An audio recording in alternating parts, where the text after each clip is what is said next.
Hey everyone, in this video I'll show you how to use AI-powered translations in Messenger conversation. Let's get started. First, open the Messenger app and go to the conversation that includes messages in a different language.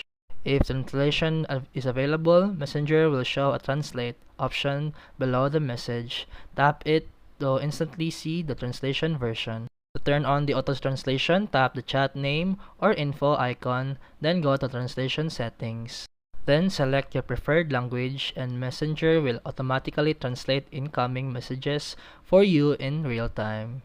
You can also turn this feature on the Meta AI settings, especially in business pages or marketplace chats.